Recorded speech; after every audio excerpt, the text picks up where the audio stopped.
Assalamualaikum warahmatullahi wabarakatuh. Kasugri para wargi kumaha daramang mudah-mudahan sehat walafiat aya dina lindungan Allah Subhanahu wa taala. Dina dinten ayeuna simkuring baris neraskeun hanca anu kamari katunda dina jajal cerita Sunda ngadu cajaten dina bagian anu ka-15. Satunya dikawitan mangga diklik tombol subscribe-na, terus like, terus komen, terus aktifkan notifikasina kanu parantos hatur nuhun pisan mudah-mudahan bekah kangge urang sadayana. Teu ngilap tonton i video teh dugikeun ka rengsena supados paham alur caritana. Mangga urang lanjengkeun ka sadayana.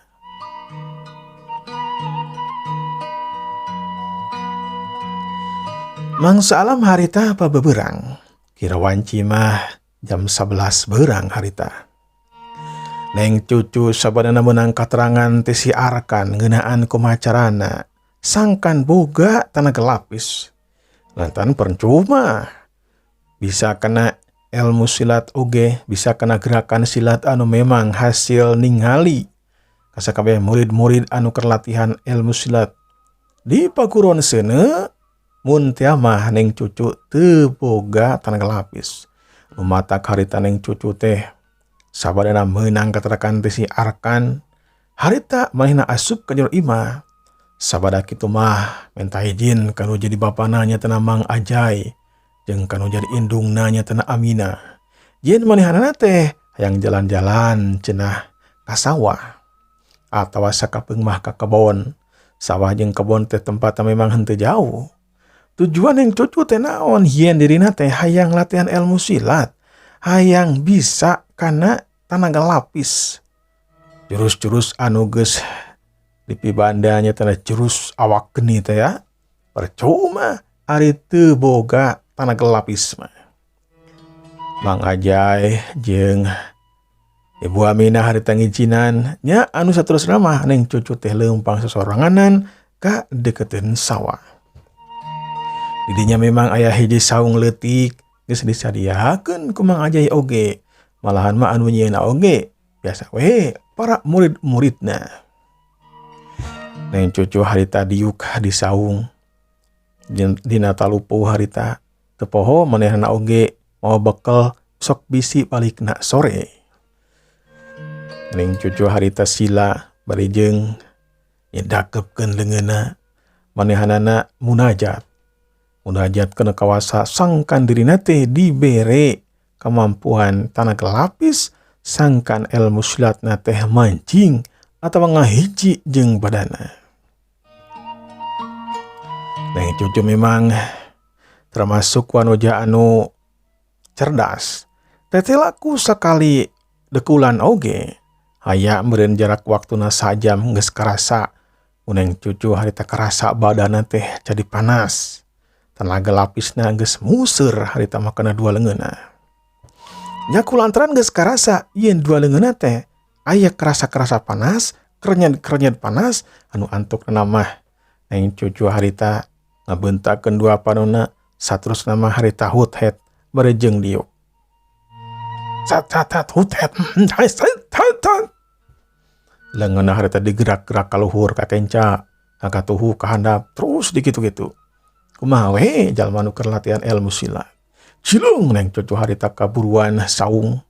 Saterusna mah harita matakeun silat-silat. Dasar-dasar silat di awal nepikeun ka 10 gerakan. Anu antukna mah asup kana jurus awak geni harita karasa pisan ku neng cucu. Aya geter kekuatan anu sumarambah kana dirina. Saterusna neng cucu harita nyabak dangdaunan anu ngayang di dinya teh. Lantaran di tempat eta loba tatangkalan. Sabana dicekelan atawa dicabak. Pogo we neng cucu harita ngarenjag lantaran naon? Lantaran dangdaunan anu dicekelan kumanehanana teh langsung ngecegur kahuruan. Reuas campur jeung ato. Teteh geninganan tenaga lapisna teh geus aya dina dua leungeunna anu kenca jeung katuhu. Buru-buru harita dangdaunan teh diragragkeun bari jeung nyerenga seuri. Saterusna mah neng cucu kudu musirkeun tenaga lapis eta teh kana sakujur badana, kana badan, kana dua sukuna. Sanggeus kitu diuk deui disaung harita munajat teh bae ngerahkeun pamikiran anak sangkan tanah gelap geus teu museur kana sakabeh badana. Aya kana satengah jamna kuring cucu bisa karasa harita tanah gelap geus disumberkeun atawa disumerambahkeun kana sakabeh badana kana sakujur badana. Badan yang cucu harita menikeun ka ngoprot ngesang. Balokar kakuatanna nyatana kakuatan geni teh ya atau seuneu teh ya. Karasa dua sukuna harita panas. Saterusna neng cucu nangtung terus nincak dang daunan deui seperti tadi we. Hari tadi mah diceklan ku leungeunna, ayeuna mah ditincak ku dua sukuna. Kajadina memang sarua langsung harita ngebul. Saterusna mah harita kahuruan. Dang daunan teh harita kahuruan. Pogoe neng cucu ka cida bungana. Sabana kitu mah dipareuman di bae. Tanah gelapisna henteu dipusirkeun kana dua sukuna. Seperti biasa bae dina pada umumna. Lempang seperti jalma anu teu bogaan ilmu bae.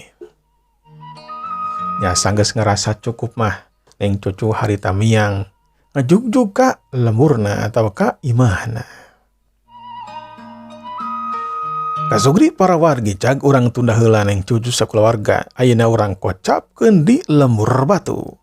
Lembur batu teh tatanggana lembur seuneu. Memang rada anggang ti eta patempatan ngabutuhkeun waktu mun teh mah hayang asup ka lembur batu.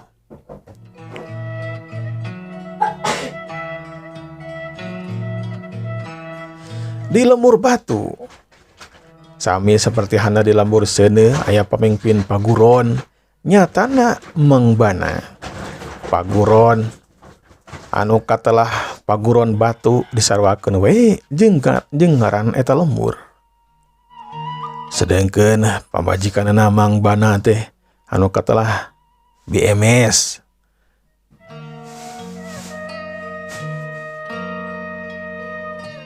Umurna nya kira-kira mah kena 37 tahunan sedangkan mangbana mah aya kena 48 tahun. Paguron batu mangrupakeun paguron terpercaya di eta patempatan mah. Jurus anu digunakeunna nyatana jurus rongkah batu. Saterusna mah jurus batu jajar. Murid-muridna aya kana 15 urangna. Anu kapercaya nyatana si Kurwa, si Mamat, si Pamin jeung si Gugun.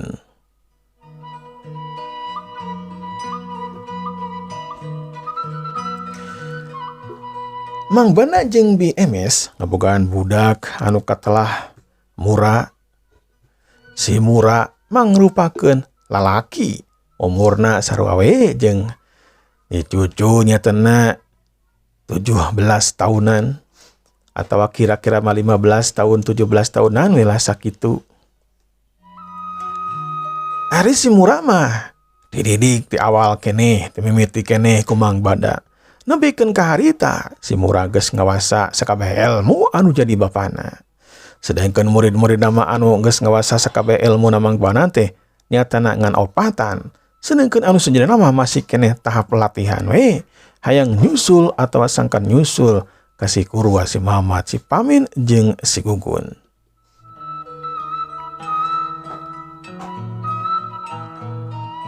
Kocapkeun deui di lemur anu sejenna memang henteu jauh tidinya.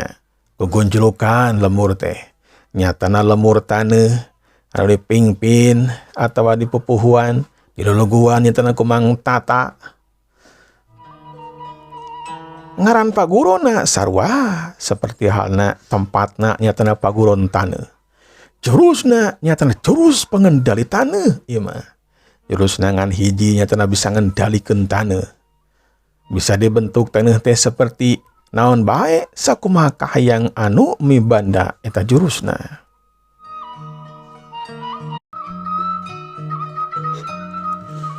Mang Tata boga hiji pamajikan anu katelah Biaci. Sedengkeun anakna aya 2. Anak anu kahiji nyatana si Udan, umurna sarua we 18 tahun seperti halna neng cucu jeung si Mura. Sedangkan anak anu kadua mah nyatana awewe anu katelah ES, umurna mah eta kakara 10 tahun. Di paguron tanah ngabogaan murid lumayan loba, nyatana aya kena 20 urangna. Sedengkeun anu kaperjaya ku Mang Tata nyatana si Sasa, si Dudung, si Wawan jeung si Jaja. Kahirupanana di lembur seuneu, di lembur batu jeung di lembur taneuh kitu we, unggal poe jeung unggal peutingna teh latihan ilmu silat, latihan kana kanuragan. Naon tujuan utamana? Tujuan utamana nama sangkan teu dijajah ku jalma jahat. Dina alam harita loba jawara-jawara anu memang samana-mana, anu memang hayangna teh nguntungkeun jeung nguntungkeun we, malahan masuk aya rampog sagala. Mun teu mah teu bisa kana ilmu silat geus tangtu we, bakal dibinasa, harta banda dikeruk, nyawa bakal ngalayang.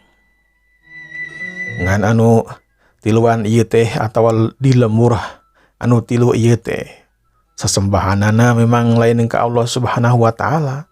Tapi nya kitu teh we, kadang mah batu dipuja-puja, tatangkelan disesembah-sembah, sok loba sasajin, unggal poe eta teh. Kadang-kadang mah saminggu oge sok aya anu rabul harita ngadatangan tangkal-tangkal anu dianggap teh boga kakuatan. Agama Islam dina waktu harita memang nyebarna teh lambat pisan.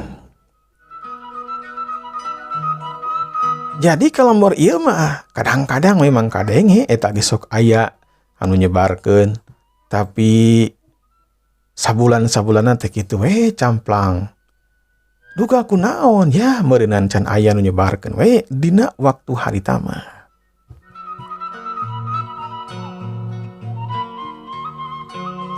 Kasugri para wargi, urang kocapkeun ieu carita dina hiji poe.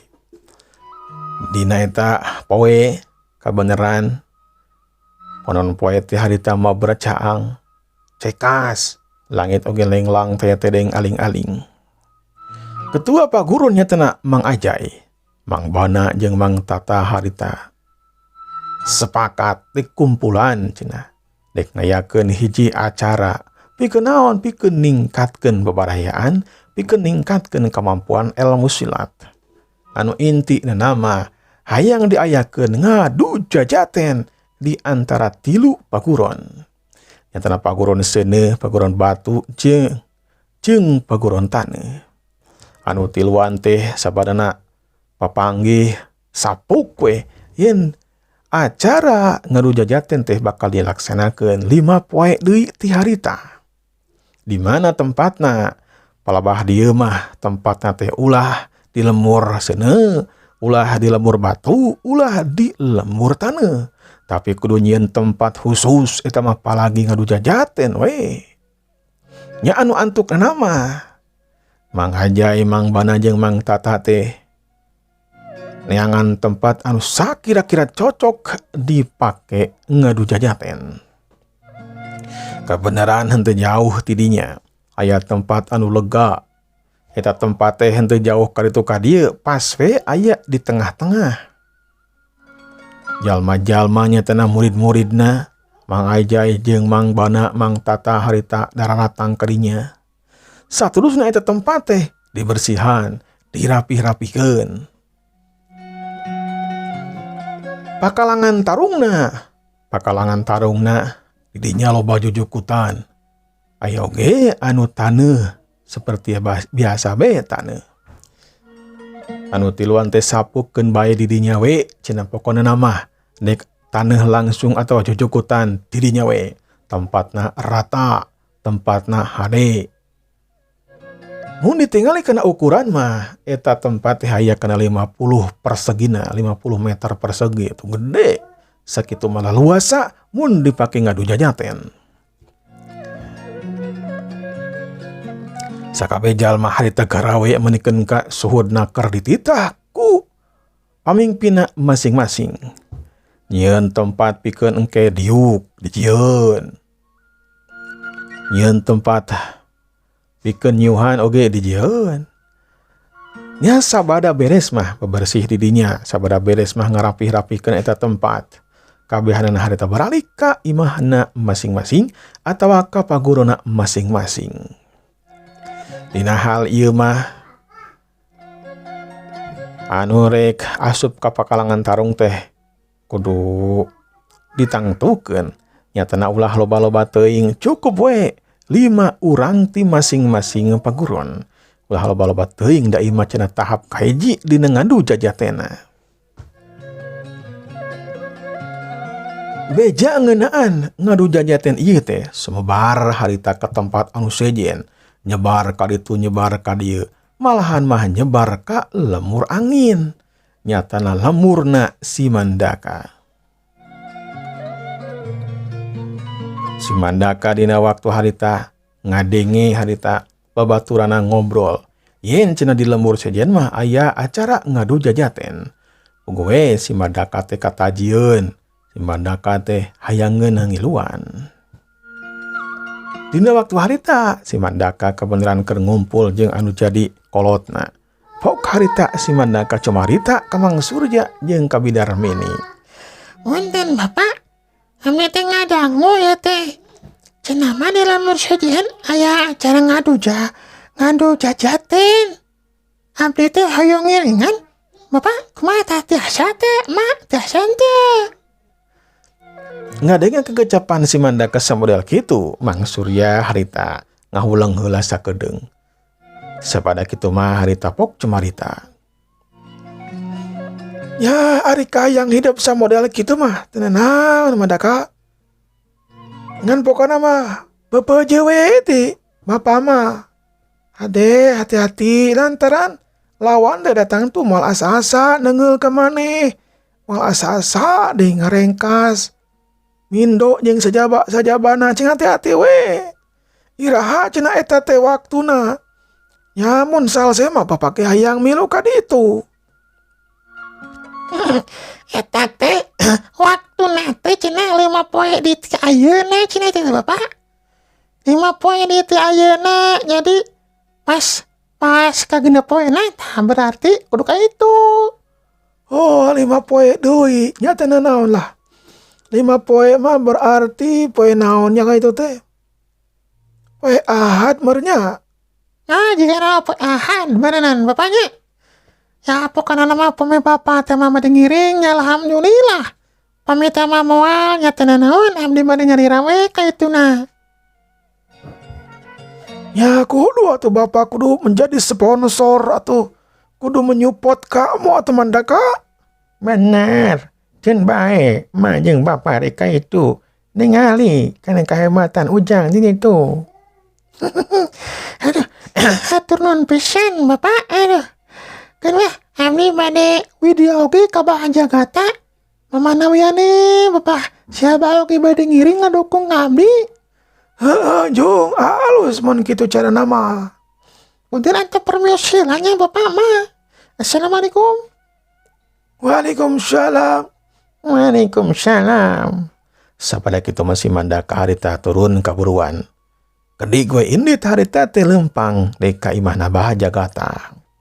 Satepina ka imah Bahjagata si Mandaka harita langsung we ngedalkeun pamaksudanana. Gitu. Kieu. Anak nya anu antuk nama atau anu akhir nama Bahjagata ngerasa bunga lantaran si Mandaka boga kahayang. Bahjagata harita nya tujuan saterusna mah di papatahan sangkan kudu kieu.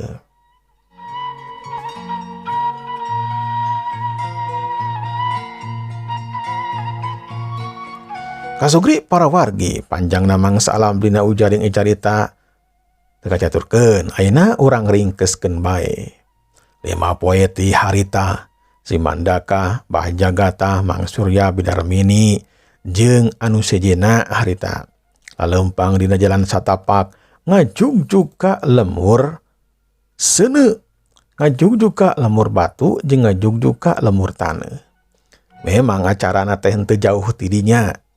Lamun dihitung jarak mah 50 meter oge tapi ka tempat ngadu jajaten. Jalma-jalma harita geus saloba anu haladir. Geus saloba anu narangtung. Malahan mah aya oge anu dariuk di tempatna masing-masing make saung-saung sagala. Geus disadiakeun ku sakabeh murid-muridna paguron seuneu, paguron batu jeung paguron taneuh. Sabarana tepi ka eta patempatan si Mandaka jeung Bahagia Gata harita daftar kanu boga acara.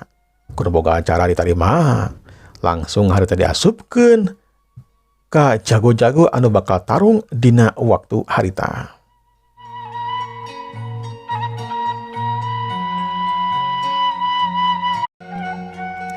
Nya sabadana harita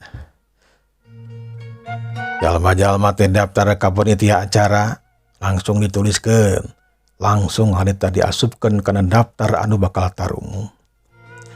Teu hiji paguron nyatana 5 urang. Jadi lamun dihitung-hitung mah 3 paguron teh kali we atuh 3 kali 5 ge 15 ditambah nyatana ku si Mandaka. Sedangkan jalma-jalma anu sejen mah nyatana ti golongan anu henteu jelas anu teu bogaeun paguron, eueuh deui anu daftar. Ngana sakitu we harita. Teuing memang mungeun daftar atawa mungkin wae hayang apal heula naon-naon anu bakal kejadian dina waktu harita.